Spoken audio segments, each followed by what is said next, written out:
जगभरात एक metro lifestyle रुजलेली आहे. त्याच्यामध्ये गती आहे, सुविधा आहे, पर्याय आहेत. पण त्याचबरोबर एक विलक्षण अशा प्रकारची असुरक्षितता देखील आहे. आणि या सगळ्यामुळंच आजची जीवनशैली म्हणजे काय? तर यंत्रमानवासारखं कॉम्प्युटर समोर बसून 14-14, 15-15, 16-16 कधी-कधी आय-टीमध्ये असाल तर 18-18 तास काम करायचं आणि मग एक धावपळीची जीवनशैली आत्मसात करायची. आणि मग स्पर्धा तर एवढी जीवघेणी की त्या स्पर्धेवरचा उपाय काय? तर वीकेंडला पबमध्ये जायचं, पार्टी करायची आणि आनंद असा ओरबाडून उपभोगायचा. या सगळ्यामुळं काय होत असेल, तर माणसाच्या आयुष्यात नैसर्गिकतेपेक्षा कृत्रिमता अधिक येते आणि बघता-बघता माणसाचं शरीर एका व्याधीचं मंदिर बनतं. आणि मग 30-35च्या आत जे मन वाऱ्याच्या वेगानं धावत होतं, ते आयुष्य मग वादळाच्या वेगानं संपत जातं आणि हातात उरतात ते 4 रोग. मधुमेह, hypertension, obesity, heart and mind disease याच्या खांद्यावरच मग उर्वरित आयुष्याची शवयात्रा निघते. शवयात्रा शब्द अशा करता वापरतोय, की माणसं जिवंत राहतात, पण त्यांच्या जीवनातला आनंद संपुष्टात आलेला असतो. मग या सगळ्यावर उत्तर काय? तर या सगळ्यावर उत्तर एकच, ते आपल्या प्राचीन परंपरांमध्ये दडलेलं आयुर्वेदाचं आणि आधुनिक शास्त्र असलेल्या ॲलोपॅथीचं. पण ह्या दोघा शास्त्रांची एकमेकांची तर जणू काय हाड वैर असेल अशाच प्रकारचं नातं. मग या सगळ्यातून मार्ग काढून एक आधुनिक आणि तरी देखील अत्यंत पारंपरिक ज्ञानानं रसपूर्ण असलेली जीवनशैली, उपचार पद्धती हा आमचा अधिकार नाही का? हा अधिकार आतापर्यंत 10 लाख रुग्णांना मिळवून देणारे डॉक्टर रोहित साने. रोहितजी, सध्याच्या काळात जर सर्वात महत्वाचा रोग कुठला असेल तर तो हृदयरोग आहे. भारत हा केवळ हृदयरोगाचं कॅपिटल बनत नाहीये. तर मला असं वाटतं स्थूलपणा, अति गलिलठ्ठपणा याचा पण एक एक एक काय म्हणू आपण ज्याला एपिडेमिक भारतात आलेला आहे. काय कारण असतील? तुम्ही आता जसं म्हणालात त्या कारणांची ह्याच्यात 100% कुठे ना कुठेतरी त्याचा रोल आपल्याला दिसलेला आहे. जसं आत्ता आपण म्हणालो, की आपण सगळे बऱ्याच वेळेस रात्री लेटपर्यंत आपण जागत असतो. सकाळी आपण लेट त्याच्यामुळे उठण्याची आपण स्वतःला कारणं देतो आणि ह्या सगळ्या गोष्टींमध्ये आपल्या शरीरात जे नॉर्मली हॉर्मोन्स छान बनायला पाहिजे असतात, जसं छान झोपेला कारणीभूत असलेला हॉर्मोन कुठला तर मेलाटॉनिन. तो एक साधा हॉर्मोन माझ्या शरीरात छान गोष्टींना रिजनरेट करू शकत असतो आणि वाईट गोष्टींना संपुष्टात आणू शकत असतो.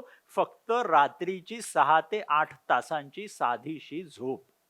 म्हणजे आपण आपल्या फोनला जसं नॉर्मली आपण चार्ज करत असतो, तसं आपल्या शरीराला आपण रिचार्ज करत असतो त्या झोपेतून. ती झोप छान झालेली असेल, तर आपल्याला अवेळी आपल्याला जी भूक लागत असते, ती लागणार नाही. आपल्याला झोप छान झालेली असेल, तर मन छान राहून जे सारखी चीड निर्माण होत असते आणि क्या स्ट्रेस बात है! हॉर्मोन निर्माण होत असतात. त्या स्ट्रेसमुळे आपली वजनं वाढत असतात. ह्या गोष्टींना सुद्धा आपल्याला आटोक्यात आणता येईल आणि तीच झोप छान झालेली असेल, तर माझं ब्लड प्रेशर हे छान कंट्रोलमध्ये ठेवता येईल. बऱ्याच व्यक्तींमध्ये डायबिटीज असताना कुठल्याही गोळ्या औषधांनी जेव्हा काम होत नाही, तेव्हा साध्या झोपेनी काम होत असतं, वाह! की छान झोप झालेली असेल तरी काम सोपं होऊ शकतं. अशा सोप्या गोष्टी करू शकतो.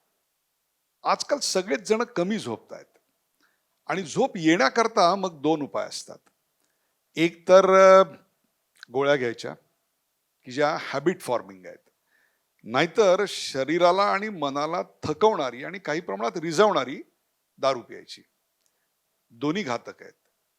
नैसर्गिकरित्या उत्तम झोप येण्याकरता काय करावं लागेल? खूप छोटे-छोटे उपाय आहेत. सर्वात पहिलं झोप जर आपल्याला छान पाहिजे असेल, तर माझ्या शरीराने छान व्यायाम करून माझ्या मसल्समधलं ग्लायकोजन मी छान युटिलाइज करायला हवं आणि ते युटिलाइज केलेलं असेल, तर मन आपलं आपल्या शरीराला झोपायला लावणार. ह्याला काही वाद नाही. पहिली गोष्ट. दुसरी गोष्ट, ते कीटक ज्या मातीत राहतात, त्या मातीमध्ये एवढी ताकद असते, की आपल्या शरीरातले जे निगेटिव्ह आयन्स असतात, त्यांना न्यूट्रलाइज करायची ताकद असते. जेवढं मी शेतकाम करेन, जेवढं मी घरातल्या झाडांमध्ये माझा हात, पाय घालून छान कामं करेन, तेवढीच मला रात्री छान झोप येऊ शकते. तिसरी गोष्ट, सर्वात वाह! सोपी, जे सगळ्यांच्या घरात नॉर्मली युजुअली असतं, की रात्री झोपताना जेव्हा आपण पंचामृत वगैरे आपण गणपती वगैरे, वगैरे मध्ये आपण बनवत असतो, ते पंचामृत सुद्धा मी रात्रीच्या झोपेच्या अगोदर घेतलेलं असेल, तरी मला छान झोप येऊ शकते. आणि जर औषधांच्याच स्वरूपातून काहीतरी बघायचं असेल, तर आपल्या घरात जो खुरासनी ओवा असतो किंवा काही ना काहीतरी असे जे ब्राह्मी, शंखपुष्पी अशा ज्या गोष्टी असतात, हे सुद्धा मी रात्री झोपताना घेऊ शकलेलो असलो, तरी मला छान झोप लागू शकते. आपल्याला नेहमी हे लक्षात ठेवायला हवं, की झोप ही कृत्रिम कधीच नसावी. वाह! झोप ही शांत, छान आपल्याला स्वतःहून निर्माण केलेली झोप असावी. वाह! या देशातल्या अनेक मोठ्या मॅगझिन्सनी कव्हर स्टोरी केल्या आहेत, की आपण कमी झोपतोय का? त्याच्यावरून डॉक्टरांचं हे म्हणणं किती महत्वाचं आहे हे आपल्याला कळलं असेल. जसं झोप हा एक आता तुम्ही उलगडून सांगितलं, तसं एक दुसरं ते म्हणजे आमचा आहार आणि त्या आहाराविषयी विलक्षण मतभिन्नता आहे.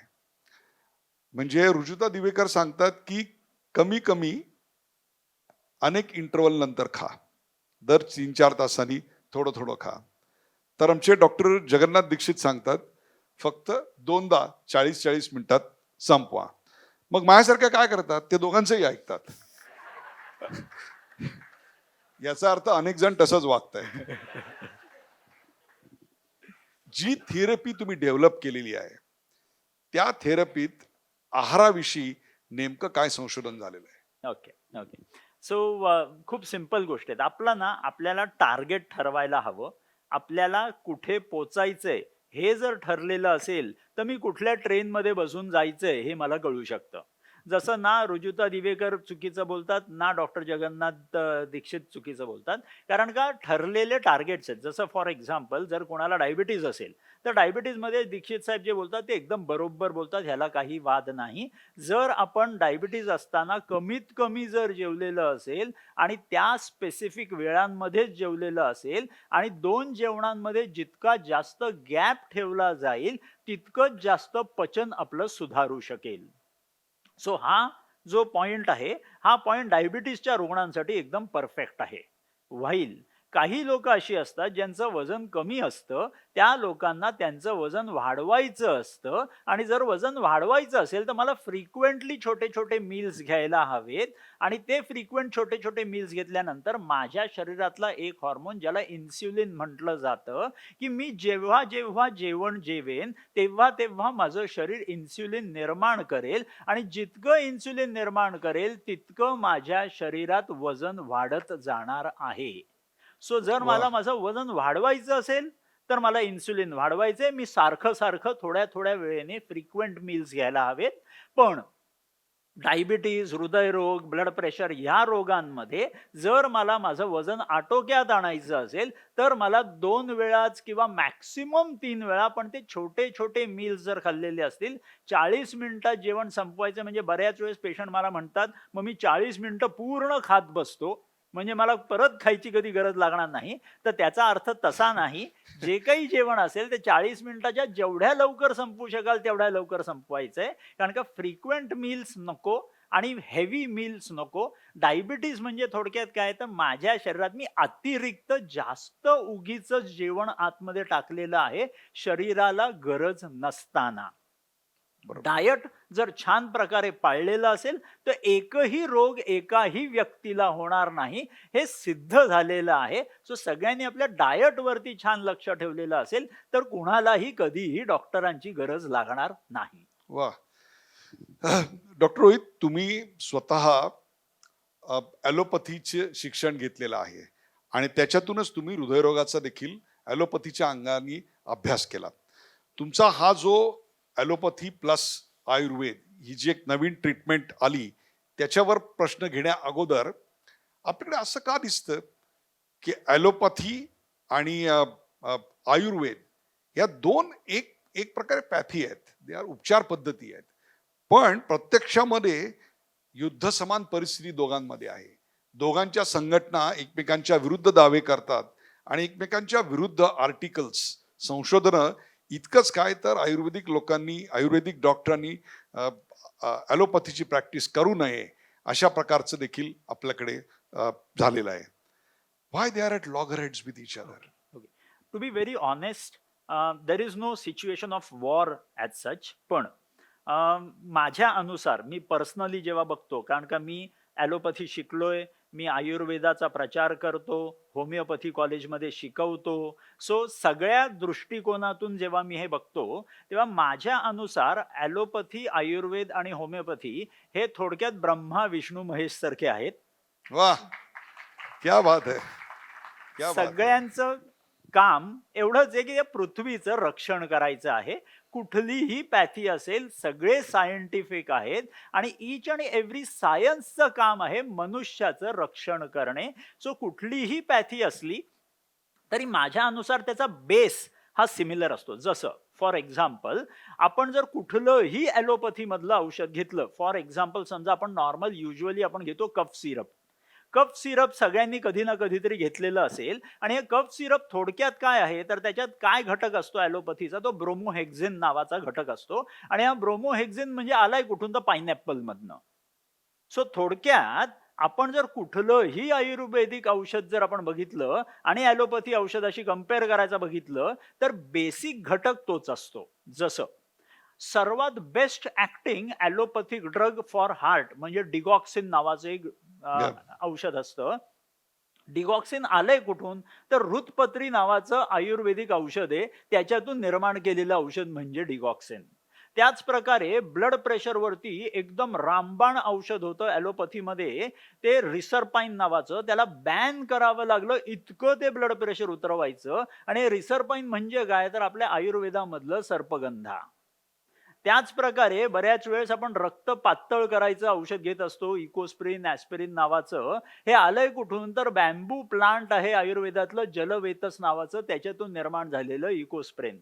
स्टॅटिन जी गोळी घेतो आपण कोलेस्ट्रॉल कमी करणारी, ही थोडक्यात काय आहे, तर रेड राईस मधनं फंगस जो निर्माण होतो, म्हणजे थोडक्यात आपण कांजी वगैरे घेत असतो बऱ्याच वेळेस, ती कांजी म्हणजे थोडक्यात आपण त्याच्यातून निर्माण झालेलं स्टॅटिन हे द्रव्य त्याच्यातून येतं. सो जर आपण कुठलंही औषध ॲलोपॅथीचं घेतलं तर त्याचा बेस आयुर्वेदातून येतो किंवा नॅचरल गोष्टीतून येतो. सो युद्ध कुठेही नाहीये, सगळे शास्त्र आतमधून एकच आहेत, फक्त बघण्याचा दृष्टिकोन वेगवेगळा आहे. तेच औषध जर मी रॉ फॉर्म मध्ये वापरलं तर आयुर्वेदिक बनतं. तेच औषध मी फक्त ऍक्टिव्ह प्रिन्सिपल काढून त्याचा फक्त ऍक्टिव्ह प्रिन्सिपल वापरला तर ते ॲलोपॅथिक बनतं. आणि तेच औषध जर मी अल्कोहोल मध्ये त्याला ट्रिच्युरेट करून घेतलं तर ते होमिओपॅथिक बनतं. वाह! औषध आतमध्ये सेम आहे, सगळ्यांचा उद्देश एकच आहे, तुम्हाला बरं करणे. सो देर वाह! Is no war amongst them. जर सगळ्याचं मूलतत्व एकच असेल, तर मग आयुर्वेदाबद्दल इतके गैरसमज का?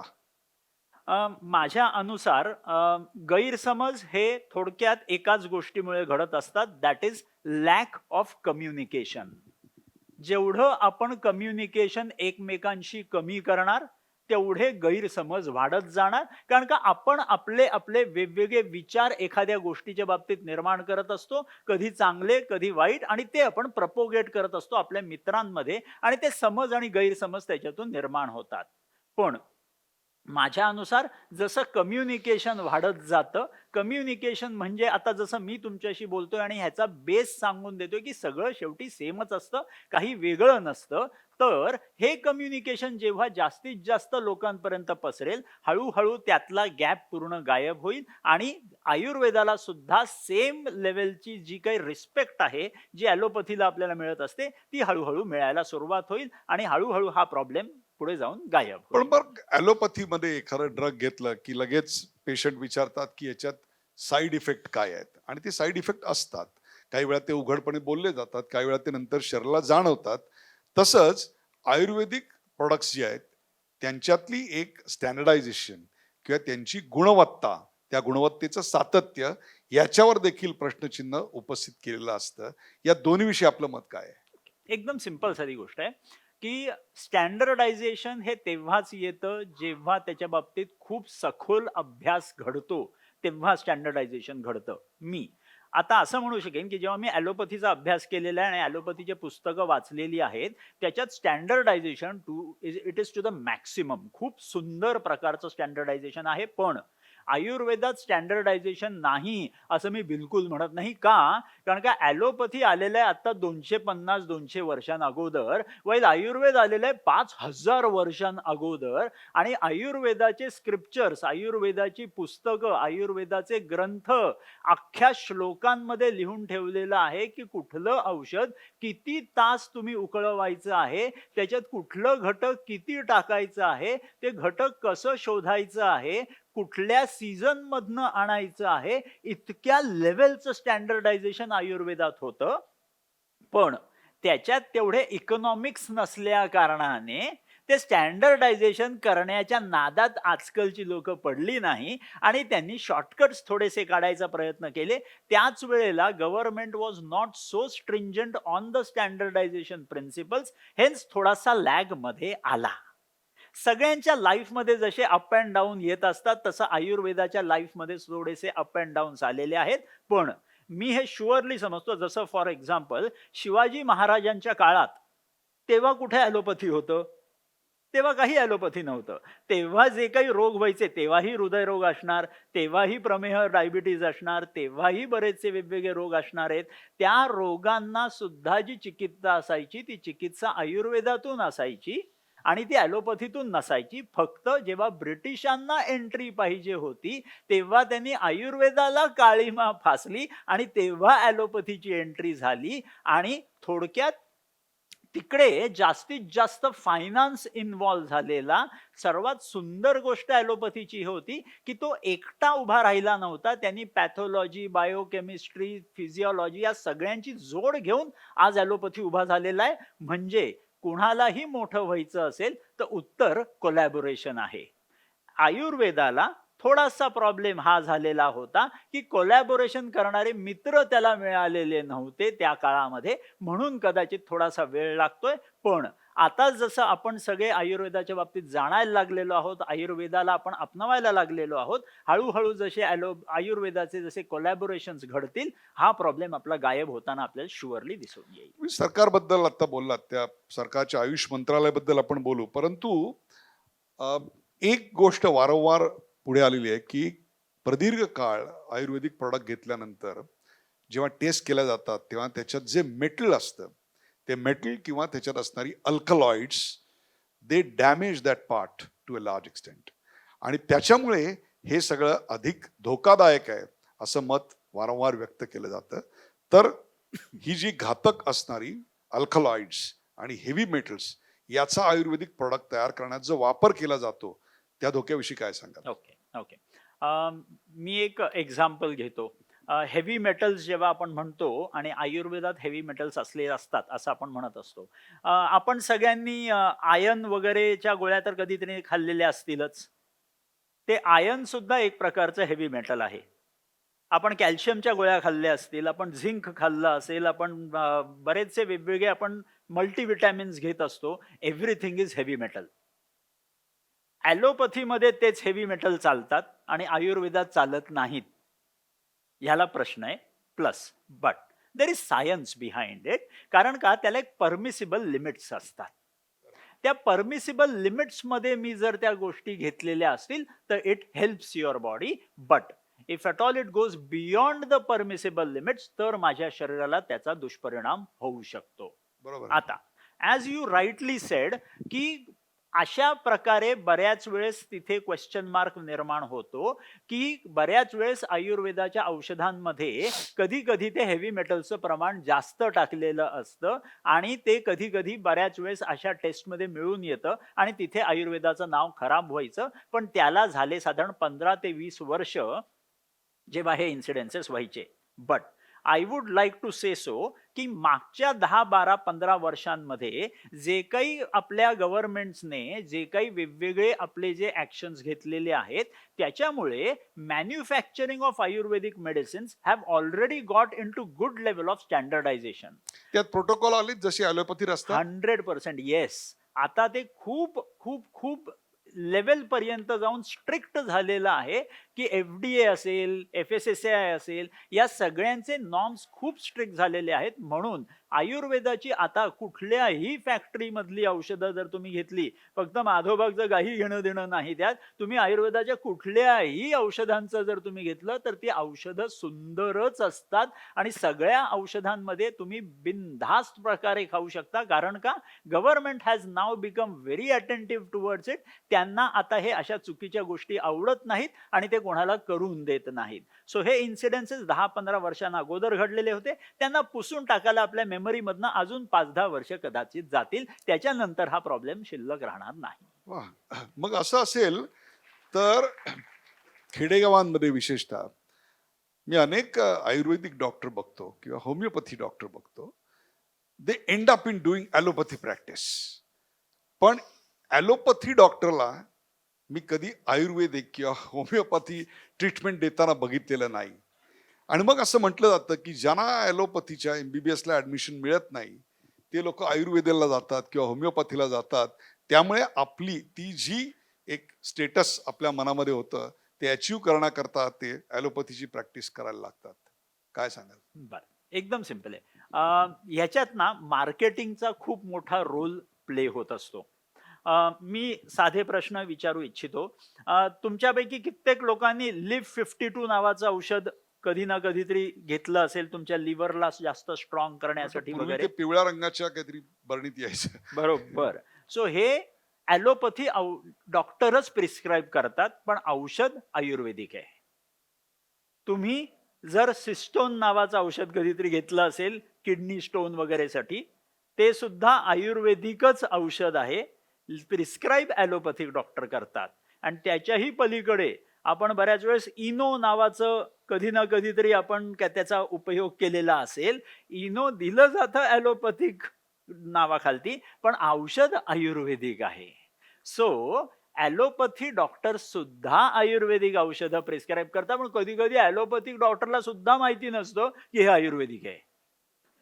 सो प्रॉब्लेम असा होतो, की हे मार्केट अशा प्रकारे केलं जातं, की एक आहे बादशाह आणि एक आहे त्यातला सैनिक. सो आत्ता दर्शवलेलं आहे, की बादशाह आहे ॲलोपॅथी आणि सैनिक आहे आयुर्वेद.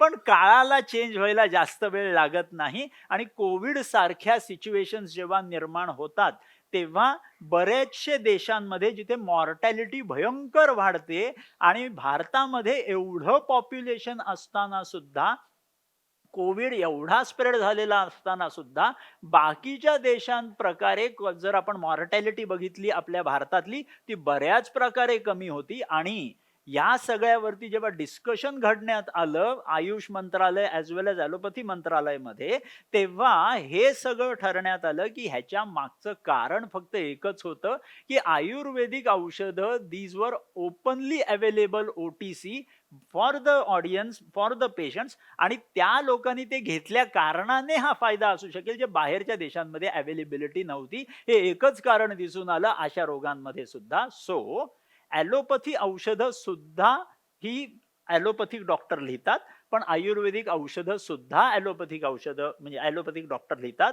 आणि ॲलोपॅथिक डॉक्टर सुद्धा आयुर्वेदाचा प्रचार करू शकतो. कारण का आत्ता जर तुम्ही BM हेगडे डॉक्टर जर बघितले, त्यांचे जर ऐकले, तर ते आयुर्वेदाच्या बाबतीत बोलतात. असे कित्येक ॲलोपॅथिक डॉक्टर आहेत जे आयुर्वेदाला मान पण याची एक देतात. दुसरी बाजू आहे ती म्हणजे जिल्हा पातळीच्या गावांवर सुद्धा नाक्या-नाक्यावर एक पंचकर्म सेंटर निघालेली आहेत, की जे अफलातून दावे करतात.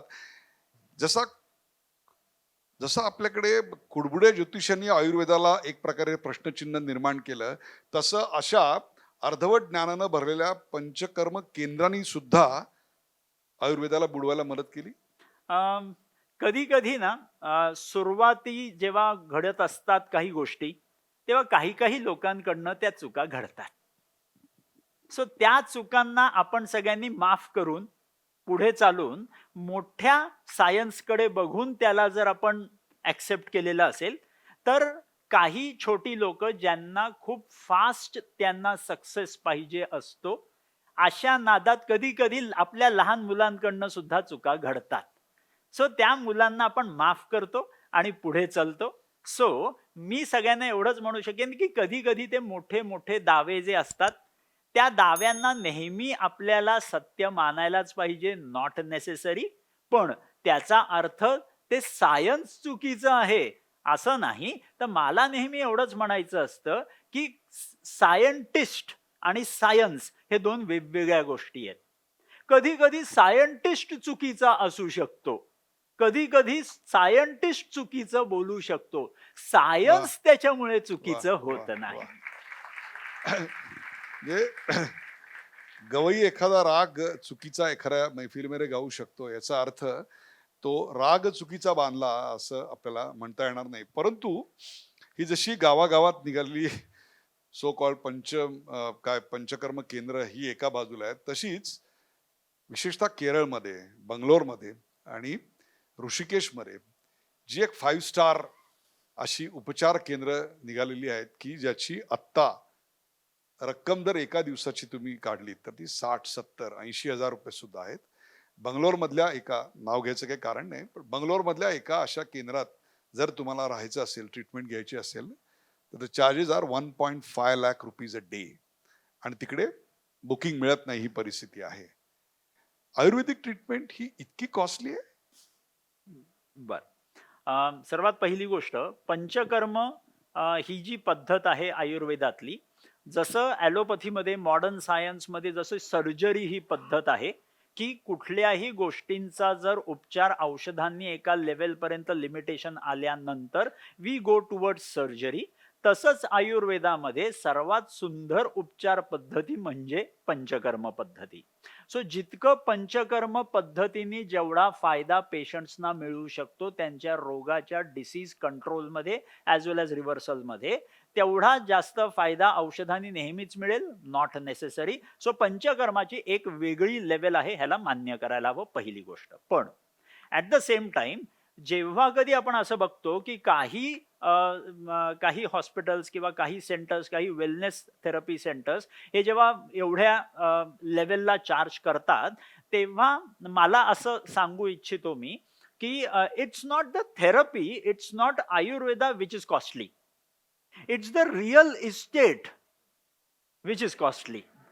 तो अनुभव आहे, ॲब्सोल्युटली. ब्रँड व्हॅल्यू आहे. ॲब्सोल्युटली. सो नॉर्मली जर बघितलं जातं, की आपण कुठल्यातरी छोट्या आपण ॲलोपॅथीच्या नर्सिंग होममध्ये गेलो, तर दिवसाचा खर्च आपल्याला 1500 3,000 रुपयामध्ये सुद्धा दिवसाचा खर्च घडतो. पण तेच आपण जर कुठल्यातरी भयंकर मोठ्या ब्रँडेड हॉस्पिटलमध्ये गेलो, तर दिवसाचा खर्च तो 10 ते 20 हजारांमध्ये सुद्धा जात असतो. So it's not about the therapy. औषध ते तेवढ्याच रुपयाला मिळत असतं. IV जे लावणार ते मी मेडिकल शॉपमधून आणणार तेवढ्याच रुपयाला मी घेत असतो. पण त्या एक्सपिरियन्सचा तो एक पैसा आपण मोजत असतो.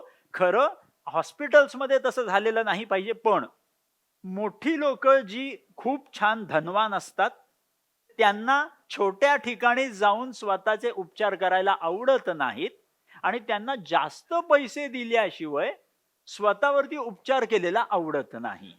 एक दुसरं कारण असं असतं की जास्त पैसे देऊन उपचार केले हे आवडत नाही, यापेक्षा सुद्धा सांगायला खूप बरं वाटतं.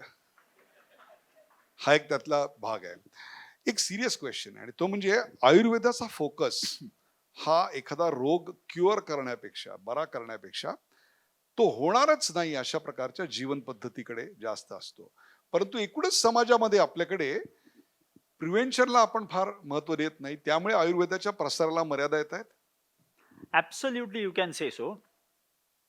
फक्त भारतातच नाही, पण बाहेर कुठल्याही देशांमध्ये जर गेलं, तर हा जो प्रॉवर्ब आहे की prevention is always better than cure, हे जे आपण म्हणतो हे बोलायला आपण सगळे वापरतो, करायला आपण कोणी वापरत नाही. बऱ्याच वेळेस गरीब लोक येतात आणि म्हणतात की आम्हाला डायबिटीस झालेला आहे. हां, आता अशा वेळेस मला त्यांना म्हणायचं असतं की तुम्ही गरीब असलात, तर डायबिटीस होऊच शकत नाही.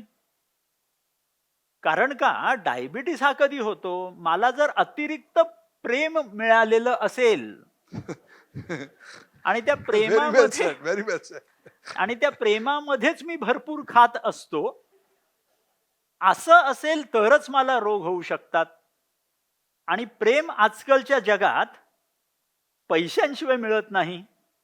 So I would always like to say so, की आपण जेव्हा एखादा रोग निर्माण करत असतो, तेव्हा त्याच्यात एक प्रोसेस घडत असते. त्या प्रोसेस जेव्हा घडत असते, तेव्हा आपल्याकडे खूप जास्त चान्सेस असतात प्रिव्हेन्शनचे. आणि या प्रिव्हेन्शनचा खूप मोठा काळ आपल्या शरीराने आपल्याला दिलेला असतो. कारण का रोगाचा काळ जो असतो ना, तो खूप छोटा असतो. ते स्पेसिफिक तेवढे वर्ष असतात फक्त. तो रोग आपल्याला नंतर घेऊन जायला आलेला असतो.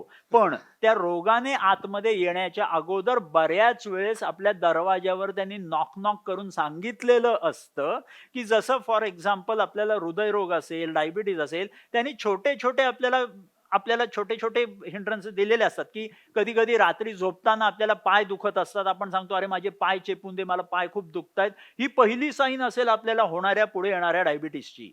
बऱ्याच वेळेस आपल्या घामाला वास येत असतो, ही खूप इम्पॉर्टंट साईन असू शकेल आपल्या डायबिटीज येण्याची. बऱ्याच वेळेस केस गळत असतात, ही खूप इम्पॉर्टंट साईन असू शकेल डायबिटीज येण्याची. बऱ्याच वेळेस केसात गुंता होत असतो, ही खूप इम्पॉर्टंट साईन असू शकेल डायबिटीसची. चालताना, जिने चढताना, धावताना आपल्याला कधी-कधी दम लागत असतो, हे धाप खूप लागते. इम्पॉर्टंट साईन असू शकेल हृदयरोगाची. पण आपण त्याला नजरअंदाज करतो, म्हणतो प्रॉब्लेम आल्यानंतर बघूया. आत्ता नको, माझ्याकडे वेळही नाही, माझ्याकडे पैसाही नाही, उगीचच त्याच्याकडे बघायची गरज नाही. पण प्रिव्हेन्शन फेज जो असतो, त्याला एकही पैसा लागत नसतो त्या रोगाला प्रिव्हेंट करण्यासाठी. करायचं काय असतं, तर रोज सकाळी नाश्त्या अगोदर अर्धा तास व्यायाम जर मी छान केलेला असेल, तर तो व्यायाम फुकटात होऊ शकत असतो. तेवढी एक गोष्ट जर मी रोज सकाळी करायला सुरुवात केलेली असेल, तर परत कधीही कुठल्याही डॉक्टरचा चेहरा बघायची गरज लागणार नाही. हे आत्ताच मी सगळ्यांना सांगू शकतो. बरोबर आहे. टाळ्या वाजवणाऱ्यांनी एक लक्षात ठेवा, व्यायाम हा स्वतः करायचा असतो, ड्रायव्हरला सांगून होत नाही. ड्रायव्हरचा व्यायाम करत असतो. अ, आपण मंत्रालयाचा उल्लेख केलात, सरकारी इंटरव्हेन्शनचा उल्लेख केलात, म्हणून आयुष हे मंत्रालय हे या सगळ्या करता स्थापन झालं आणि त्याचा खूप मोठा गाजावाजा करण्यात आला, म्हणून हा प्रश्न आहे. काय फरक पडलाय आयुष मंत्रालयाच्या स्थापनेनंतर एकूणच आयुर्वेदाकडे बघण्याच्या दृष्टिकोनातून? आणि दुसरं म्हणजे आयुर्वेद संशोधन, त्याचे गैरसमज दूर होणं, त्याचा प्रसार होणं आणि त्याचं स्टँडर्डायझेशन. ओके. आता हे जितके तुम्ही ॲडजेक्टिव्हज वापरले, या सगळ्यांमध्ये खरं जास्त काही उपयोग होताना दिसलेला नाहीये. पण मी असं समजतो, की कुठल्याही इन्स्टिट्यूशनला निर्माण होण्यासाठी, त्याच्या पाया त्याचा भक्कम होण्यासाठी, गोष्टींमध्ये चेंजेस दिसण्यासाठी खूप चांगला वेळ आपल्याला द्यायचा असतो. आत्ताशी जर आपण बघितलं तर 10-20 वर्ष झालेली आहेत फक्त ह्या पूर्ण मंत्रालयाला निर्माण होऊन. आणि गोष्टी आतमध्ये घडतायत जे लेमॅनला आत्ता त्याचा फरक दिसणार नाहीये. पण आम्ही जेव्हा त्या इकोसिस्टम मध्ये असतो, त्या मंत्रालयाने घेतलेले जे काही छान-छान स्टेप्स असतात, ते आता आम्हाला इम्प्लिमेंट करायचे. कारण का कुठल्याही गव्हर्नमेंटचं काम असतं फक्त लिखापडी करून नॉर्म्स आणि रेग्युलेशन्स निर्माण करणे. त्या रेग्युलेशन्समध्ये बसून आमच्यासारख्या लोकांनी त्या रेग्युलेशन्सना इम्प्लिमेंट करून छान सर्व्हिसेस तुम्हाला द्यायचे असतात. ते हळूहळू जशा गोष्टी घडतायत, पुढे येणाऱ्या काळामध्ये कदाचित त्या मंत्रालयांनी बनवलेल्या सगळ्या रेग्युलेशन्सचा खूप चांगला फायदा आपल्याला पुढे इन द फ्युचर दिसू शकेल. मला थोडं माधवबागच्या प्रवासाबद्दल जाणून घ्यायला आवडेल. तुमच्याकडे ॲलोपॅथीची डिग्री होती आणि त्यानंतर तुम्ही ॲलोपॅथीतून एक वेगळी उपचार पद्धती डेव्हलप केली, ज्याच्यामध्ये ॲलोपॅथी आहे आणि एक आपली आयुर्वेदाची पद्धती देखील आहे. ही सुरुवात कुठल्या घटनेमुळे झाली? हो. अं, एक 2-4 मिनिटात सांगायचा प्रयत्न करतो. कारण का अशाच प्रश्नाबरोबर मला बऱ्याच वेळेस हाही प्रश्न विचारलेला असतो, की ऑर्गनायझेशनचं नाव माधवबाग का ठेवलेलं आहे? सो मी तेव्हा पूर्ण नेहमी सांगायचा प्रयत्न करतो, की माझं पूर्ण नाव डॉक्टर रोहित माधव साने. त्या मधल्या नावाला जितकं माझ्या मनात एक प्रकारचा आदर आहे, कारण का त्या मधल्या नावामुळे आज मी तुमच्या समोर बसू शकतोय. ते मधलं नाव नसतं तर माझा काहीही रोल कुठेच नव्हता. तर त्या मधल्या नावातून सुरुवात झालेली पूर्ण गोष्ट होती, की बऱ्याच वेळ मी जेव्हा लहान होतो, तेव्हा माझा अभ्यासाशी माझा 36चा आकडा होता. माझं आणि अभ्यासाचा काहीही रोल नव्हता. माझे वडील दरवेळेस मला सांगायचे, की "अरे काहीतरी अभ्यास कर, काहीतरी पुढे तुला करावं लागेल." आणि त्यावेळेला आपण जेव्हा लहान असतो, आपल्याला अभ्यासाची काहीही आवड नसते, असं माझ्याबरोबर तरी घडलेलं होतं. पण जसं-जसं आपण पुढे गेलो, माझी 12वी मध्ये मला एवढे काही सुंदर मार्क पडलेली नव्हती आणि ती मार्क मला छान न पडताना सुद्धा माझ्या बाबांनी मला पेमेंट सीटमध्ये एम-बी-बी-एसमध्ये ॲडमिशन घेऊन दिली, माझी लायकी नसताना सुद्धा. असं असताना जेव्हा बाबांनी मला पेमेंट सीटमध्ये ॲडमिशन घेऊन दिली, त्यावेळेला माझे डोळे थोडेसे उघडले, की अरे बापरे! बाबांनी एवढे पैसे टाकलेले आहेत. काहीतरी मी प्रूव्ह करून दाखवायला हवं. म्हणून मी अभ्यासाला सुरुवात केली. अभ्यास सुरुवात करत मला थोडंफार काहीतरी कळायला लागलं त्या मेडिकल सायन्समधलं आणि हळू मी एका लेव्हलपर्यंत पोहोचलो. मला तो अभ्यास आवडायला लागला आणि ॲलोपथीचं शिक्षण एवढं सुंदर मला आवडायला लागलं, की मी त्याच्या आतमध्ये घुसून एवढं त्याच्या बाबतीत छान अभ्यास केला, की मी 3rd इयर म्हणजे फायनल इयरला I was a surgery topper in my batch. आणि हे झालेलं असताना मला सर्जरीची म्हणजे एक पेमेंट सीटचा मुलगा सर्जरीला फ्री सीट म्हणून मराठवाडा युनिव्हर्सिटीमध्ये कॉल केलं जातं, की या तुम्हाला फ्री सीटमध्ये सर्जरीची सीट मिळणार आहे. मी तेव्हा बाबांना लँडलाईनवरनं फोन केलेला होता. 94 सालीला माझं ॲडमिशन झालेलं. 99 साली मी टॉपर होतो आणि तेव्हा असताना मी बाबांना फोन केलेला होता, की "बाबा मला सर्जरीची सीट मिळाली आहे. मी जाऊ का सर्जरीला?" बाबांनी सांगितलेलं, "तुला ॲलोपथीचं शिक्षण घ्यायला यासाठी पाठवलेलं आहे, की तुला नंतर आयुर्वेदाची प्रॅक्टिस करायची आहे, म्हणून ॲलोपथीचं शिक्षण घ्यायला पाठवलेलं आहे." जसे तुम्ही कन्फ्युज्ड आहात, तसा मीही कन्फ्युज्ड होतो. मलाही काही कळलेलं नव्हतं. पण एवढी एक गोष्ट माझ्या डोक्यात क्लिअर होती, की बाबांनी मला पैसे देऊन तिकडे पाठवलेलं आहे, तर मला आता ते जे म्हणतायत ते करणं भाग आहे. I just left the seat. I went back to Mumbai. I understood everything आणि बाबांनी सांगितलं, "तू आयुर्वेदाचा आता अभ्यास कर. मी तुला शिकवेन सगळं." मी शिकायला सुरुवात केली. ॲलोपॅथी शिकल्या कारणाने आम्हाला एकच गोष्ट शिकवली जाते, की बाप दाखवा नाही तर श्राद्ध करा. सो आयुर्वेदात त्या गोष्टी खूप डिफिकल्ट होत्या. पण बाबांना जेव्हा मी नेहमी गोष्टी सांगायचा प्रयत्न करायचो, की मी किती बुद्धिमान आहे ॲलोपॅथीचा माणूस, तेव्हा मी जेव्हा सर्जरीचा टॉपर असल्या कारणाने अपेंडिक्सचं ऑपरेशन कसं करायचं, मी तोंड पाठ मला असायचं आणि मी बोलून दाखवायचो. तेव्हा अपेंडिक्सचे 3-4 वेगवेगळ्या प्रकारे ऑपरेशन करता येतात. त्यातलं मी एक सांगून दाखवायचो, तेव्हा बाबा बाकीचे 3 मला सांगून दाखवायचे. सो तेव्हा मला कळलं, की ज्ञानाने कधीही इगो निर्माण करू नये. इगो जर निर्माण झाला तर प्रॉब्लेम. सो ते एक शिक्षण मला तेव्हा मिळालं. पण जसं मी पुढे गेलो आणि हळूहळू मला बाबांकडनं ज्ञान मिळायला लागलं, तेव्हा मला कळायला लागलं, की ॲलोपॅथीच्या 3 ते 4,000 पानांचं पुस्तक विल्यम हर्स्ट द कार्डिओलॉजीचं पुस्तक आहे. ते 3 ते 4,000 पानांचं पुस्तक वाचल्यानंतर मी जेव्हा आयुर्वेदाचा अभ्यास करायला घेतला, तेव्हा आयुर्वेदाचे 2 लाईनीचा श्लोक, तो 2 लाईनींचा श्लोक मला 4,000 पानांची आठवण करून देत होता. सो या 2 लाईनींच्या श्लोकमध्ये जर एवढं सगळं लिहिलेलं असू शकेल, तर आयुर्वेदाचे एवढे मोठे-मोठे ग्रंथ का वाचू नये? म्हणून मी तिकडनं जास्तीत जास्त आयुर्वेदाचा अभ्यास करायला लागलो आणि एका लेव्हलपर्यंत अभ्यास केल्यानंतर 2004 साली माझं ॲलोपॅथीचं प्रेम काही कमी झालेलं नव्हतं. मी लपून-लपून माझ्या मित्रांबरोबर ॲलोपॅथीची प्रॅक्टिस पण करायचो, की कदाचित इकडे मी फेल झालो तर काय करावं? ॲलोपॅथीचं आपल्याला काहीतरी माहिती असायला पाहिजे. म्हणून I used to be with my friends about allopathy. पण ॲट द सेम टाईम जेव्हा 2004 मध्ये माझ्या वडिलांना हार्ट अटॅक आला. 2004 मध्ये जेव्हा हार्ट अटॅक आला, बाबांना मी आमच्या ॲलोपॅथीच्या आय-सी-यू मध्ये ॲडमिट केलेलं होतं आणि तो 17 दिवसांचा प्रवास होता बाबांच्या त्या पूर्ण हॉस्पिटलायझेशनचा, ज्याच्यात मी ॲज अन आय-सी-यू अटेंडंट सुद्धा होतो. मी ॲज अ डॉक्टर पण होतो. मी आय-सी-यूचा पूर्ण हेड इन्चार्ज म्हणून पण तिकडे काम केलेलं होतं ॲज वेल ॲज मी बाबांचा मुलगा म्हणून त्यांच्या खाटेच्या खालती त्यावेळेला झोपायची सोय असायची. असे काही मोठ्या-मोठ्या हॉस्पिटलसारखी जागा नसायची. तेव्हा त्या खाटेच्या खालती सतरंजी घालून बाबांच्या तिकडे झोपायचो. पण त्या 17 दिवसात बाबांना 3 वेळा हार्ट अटॅक आलेला होता. पूर्ण 17 दिवस ते कोमामध्ये होते. किडनी फेल झालेली होती. डायलिसिस करायची गरज लागलेली होती.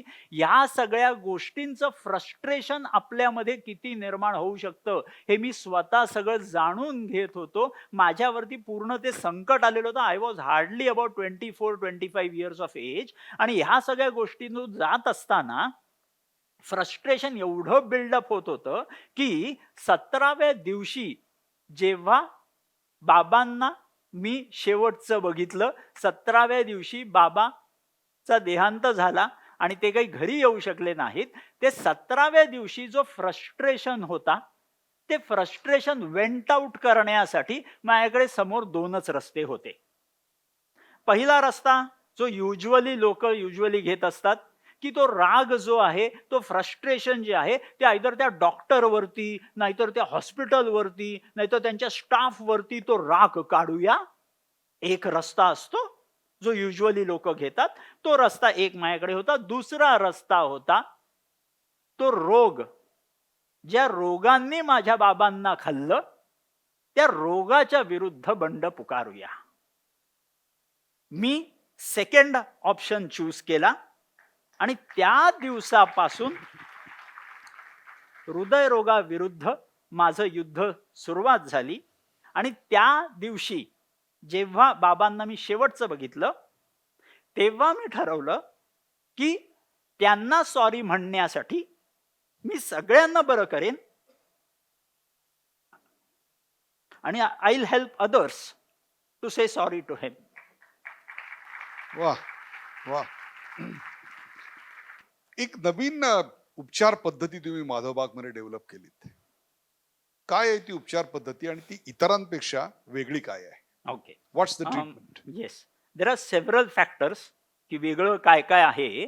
पण हे वेगळं काय आहे तोंडी सांगण्याच्या ऐवजी मी एक audio visual Oh, play sure, करायला आवडेल. sure, so sure. त्याच्यातून कदाचित तुम्हाला Can कळेल someone वेगळं play it? काय आहे. माधव बाग, जहाँ उपचार और उम्मीदें खिलती हैं। जिंदगी की भागदौड़ में एक शांत आशियाना मौजूद है, जहाँ उम्मीदें खिलती हैं और स्वास्थ्य का सफर शुरू होता है। प्रकृति की गोद में यहाँ हर सुबह आपको नई ताकत और उम्मीद मिलती है। दिल की बीमारी, शुगर, मोटापा और हाई ब्लड प्रेशर जैसी चुनौतियों से जूझ रहे लोगों को यहाँ हर कदम पर जीतने की हिम्मत मिलती है। प्राचीन ज्ञान और आधुनिक चिकित्सा का अद्भुत संगम यहाँ बीमारियों को जड़ से खत्म करने का काम करता है। एक्सपर्ट्स के मार्गदर्शन में माधवबाग सिर्फ बीमारी के लक्षणों का इलाज नहीं करता, बल्कि जीवन को नई दिशा देता है। हार्ट ब्लॉकेजेस, मोटापा, हाइपरटेंशन और डायबिटीज को रिवर्स करने के लिए भारत के एकमात्र रिसर्च बेस्ड और कॉपीराइटेड प्रोग्राम के साथ 12 लाख से अधिक लोगों का सफलतापूर्वक इलाज कर चुका है। माधवबाग भरोसे और विश्वसनीयता का प्रतीक है।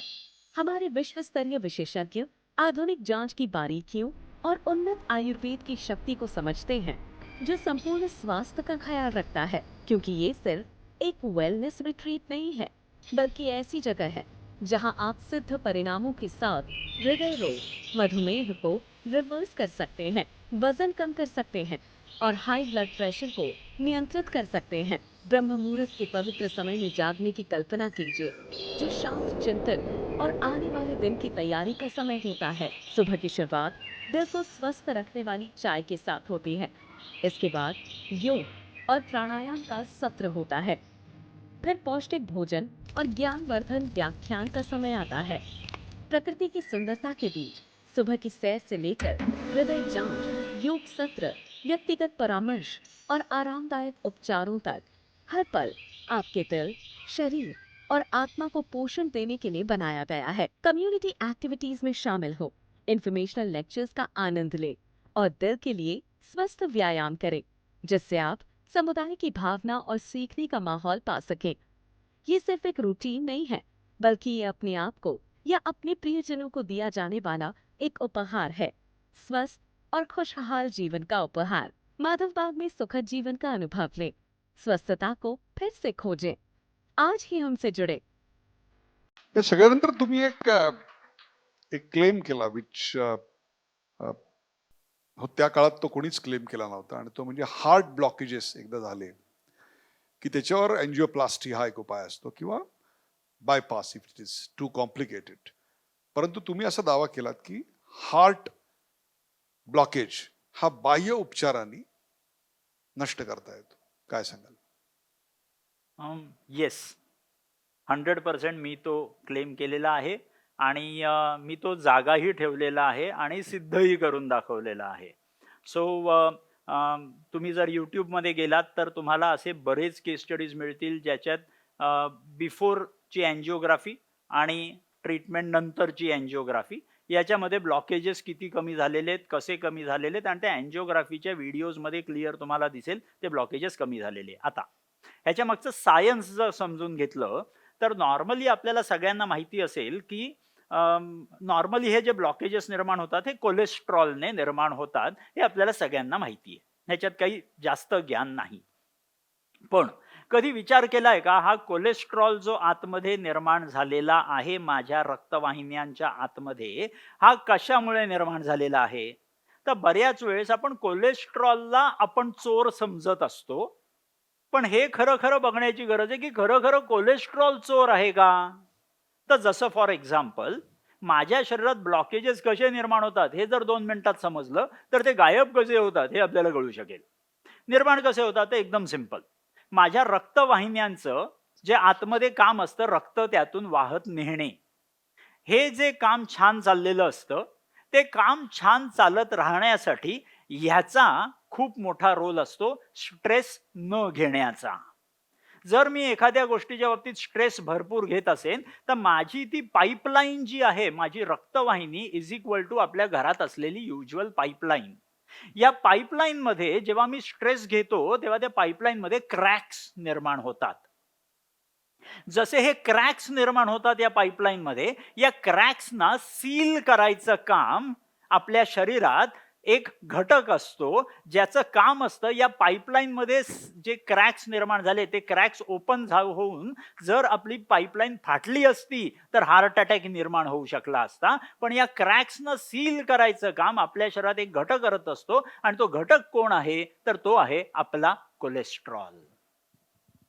सो ते कोलेस्ट्रॉल बनवलं कोणी जातं तर लिव्हरने बनवलं जातं. कोणाच्या आज्ञेवर बनवलं जातं तर त्या रक्तवाहिन्यांच्या आज्ञेवर बनवलं जातं. रक्तवाहिनी म्हणते माझ्यामध्ये क्रॅक्स निर्माण झालेत, मला इमिजिएटली 2 ग्राम कोलेस्ट्रॉल पाठव, मला पॅचअप करायचंय. धडाधड पॅचअप झालं की काम संपलं कोलेस्ट्रॉलचं, लिव्हर ते कोलेस्ट्रॉल बनवणं बंद करून टाकतं. आता जर मी सारखा इथे टेन्शन घेत राहिलो, सारखा मी आरडाओरडा करायला लागलो, सारखा मी आतमध्ये घुटत राहिलो, सारखं मी स्वतःला स्ट्रेस करावं लागलं, कारण का आयुर्वेदात 5000 वर्षांअगोदर काय सांगितलेले, चिंत्यानाम अतिचिंतनात इति रसवाहिनी दुष्यंती. म्हणजे मी जितका चिंता करेन तितकं माझी रसवाहिनी म्हणजे माझं रक्तवाहिनी माझी दूषित होणार आहे आणि तेच घडतं कोलेस्ट्रॉल वाढण्याचं कारण. जसं कोलेस्ट्रॉल वाढत राहतो, मी कंटिन्युअस स्ट्रेस घ्यायला लागलो, कंटिन्युअस टेन्शन घ्यायला लागलो की जास्तीत जास्त कोलेस्ट्रॉल पॅचअप होतं. त्या लिव्हरचं काम असतं मला कोलेस्ट्रॉल बनवायचं, इमिजिएटली भूक जास्त लावा की जास्तीत जास्त भुकेमुळे आपण जास्तीत जास्त खायला लागतो. खाताना आपण युज्युअली आपण गोडच गोष्टी जास्त खातो, कारण का आपण जरी काही गोष्टींना गोड म्हणालो नाही तरी ते आतमध्ये जाऊन गोडच म्हणतात.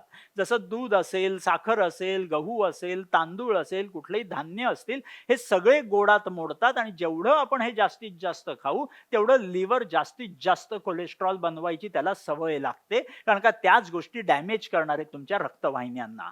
सो जसा तो कोलेस्ट्रॉल बनला की तिकडे पॅचअप व्हायला लागलं. आता जसं पॅचअप होऊन काम संपायला पाहिजे होतं पण मी कॉन्स्टंटली मी उगीच चिडचिड करत राहिलो तर कधी त्या रक्तवाहिन्यांमध्ये स्पीड ब्रेकर निर्माण होतात हे आपल्याला कळतच नाही आणि त्या स्पीड ब्रेकरना आपण जेव्हा अँजिओग्राफी करून बघतो आपण त्यांना ब्लॉकेज म्हणून नाव देतो. सो हे जे ब्लॉकेजेस निर्माण झालेले आहेत, आता या ब्लॉकेजेसना जर मला रिव्हर्स करायचं आहे तर सिंपलशी गोष्ट आहे की नॉर्मली हे बघितलं जातं की चोर घरात चोरी करण्यासाठी ज्या रस्त्याने तो चोर आतमध्ये येतो त्याच रस्त्याने तो चोर चोरी झाल्यानंतर घराच्या बाहेर पण जातो. सो जर हा कोलेस्ट्रॉल नावाचा चोर माझ्या जेवणातून निर्माण झालेला आहे, तर मला जर हा कोलेस्ट्रॉल नावाचा चोर घरातून बाहेर काढायचा असेल, तर काम सुद्धा मला त्या जेवणावरच करावा लागणार. सो ह्याला मॉडर्न मेडिसिनमध्ये, ॲलोपॅथीच्या शास्त्रामध्ये याला रिव्हर्स कोलेस्ट्रॉल ट्रान्सपोर्ट मेकॅनिझम म्हणून म्हटलं जातं. आणि हा रिव्हर्स कोलेस्ट्रॉल ट्रान्सपोर्ट मेकॅनिझम निर्माण होतो नेगेटिव्ह कॅलरी बॅलन्सने. एक एक्झाम्पल देतो. ज्यांना ज्यांना वजन कमी करायचं असेल किंवा वजन वाढवायचं असेल, त्यांच्यासाठी शास्त्र एकदम सिंपल आहे. 1 kilogram of your body weight, तुमच्या शरीराचा 1 kilo is equal to 7,000 calories. 7,000 calorie म्हणजे तुमचा 1 किलो. सो जर तुम्ही रोज दिवसाला जर समजा 1000 कॅलरी किंवा 500 कॅलरी जर शिल्लक ठेवत असलात अतिरिक्त खाऊन, तुमची बॉडी वापरणारे दिवसाला समजा 1500 ते 2000 कॅलरीज, आणि तुम्ही खाताना 2500 3000 कॅलरीजचं जर जेवण जेवायला लागलात, तर 500 ते 1000 कॅलरीज जर तुम्ही शिल्लक ठेवताय शरीरात, तर 7 दिवसात तुमचं 1 किलो वजन वाढणार आहे. महिन्याभरात 4 किलो वजन वाढणार आहे. आता जर मला हीच गाडी परत रिव्हर्स न्यायची आहे, तर मला हेच गणित उलट फिरवायचं आहे, ज्याला आपण म्हणतो निगेटिव्ह कॅलरी बॅलन्स. म्हणजे मला जर वजन कमी करायचंय, तर मला ते 7,000 कॅलरीज तुमच्या शरीरातून मला निगेटिव्ह कॅलरी बॅलन्स बनवायचा आहे, ज्याच्याने मी वजन कमी करेन. आणि असं म्हटलं जातं मॉडर्न सायन्सच्या रिसर्चने की 1 gram of your body weight, ज्याचा पॅन्क्रियाज मध्ये बसलेला 1 ग्रामचं जर फक्त फॅट, जास्त नाही, फक्त 1 ग्राम जर तुमच्या पॅन्क्रियाज मधनं फॅट निघाला, तुमचा डायबिटीस गायब होऊ शकतो. प्रश्न पडतो की हा 1 ग्राम फॅट कमी करण्यासाठी आपल्याला आपल्या बॉडीचं 10% फॅट कमी करावं लागतं. तेव्हा पॅन्क्रियाज मधला 1 ग्राम फॅट कमी होऊ शकतो. आणि पॅन्क्रियाज मधला 1 ग्राम फॅट कमी झाला, तर तुमच्या अथेरोस्क्लेरोसिस म्हणजे तुमच्या कॉरोनरी आर्टरी म्हणजे हृदयाच्या रक्तवाहिनीतलं सुद्धा फॅट त्यातलं कमी होत असतं. आणि हे ग्रॅज्युअली रिव्हर्स होताना बऱ्याच स्टडीजने प्रूव्ह केलेलं आहे. सो माधवबाग जे करतंय हे काही असं भयंकर काहीतरी जादू करतंय असं काही नाहीये.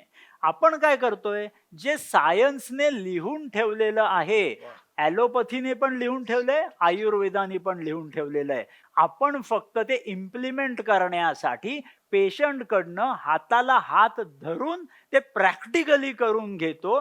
तुम्हाला मोटिवेट करून त्या डायटला आम्ही स्टिक करायला लावतो. पंचकर्माने जे काही त्याचे फायदे तुमच्या रक्तवाहिन्यांच्या इलास्टिसिटीवर मिळणार आहेत, ते तुम्हाला आणून देतो आणि त्याच्याने सक्सेस मिळतो. तुम्हाला वाटतं माधवभाऊनी काहीतरी भयंकर केलेलं आहे. काहीही भयंकर केलेलं नाहीये. नॉर्मल तुमच्याच शरीरातून तुम्हीच तुम्हाला बरं करताय. क्रेडिट आम्ही खातोय. वा, सो ब्युटिफुली एक्सप्लेन. प्रेक्षको, गेले जवळपास पाऊण तास मी या डॉक्टरशी बोलत होतो, ज्याच्यात फक्त आधुनिक शास्त्र नव्हतं, तर इथल्या प्राचीन परंपरांची एक प्रकारे सुगंध देखील होता. याचं कारण या दोन्ही विज्ञानांना या माणसानी एकाच नजरेतनं पाहिलं आणि एक उपचार पद्धती विकसित केली, ज्याचा गौरव लॅन्सेटनं देखील आतापर्यंत केलेला आहे. आणि 350 क्लिनिकच्या माध्यमातून हे सगळं आपल्या समोर येत आहे. हे काम अशा करता महत्वाचं आहे, तर आज भारत ही हृदयरोगाची, डायबिटीसची आणि ओबेसिटीची राजधानी म्हणावी इतका प्रचंड आपल्याकडे त्याचा फैलाव झालेला आहे. आणि या सगळ्याचा उपाय आपल्या देहातच आहे. फक्त त्याची जाणीव करून देणारा एक कोणतरी डॉक्टर रोहित हवा होता. आज आपण ऐकली ती एक प्रकारे मॉडर्न मेडिसिनची गाथा जशी होती, तशीच ती धैर्यंड संहिता, हटप्रदपिका किंवा पतंजली सूत्र देखील होतं. या दोहोंच्या संगमावर उभा असणारा हा आधुनिक वैज्ञानिक डॉक्टर रोहित साने.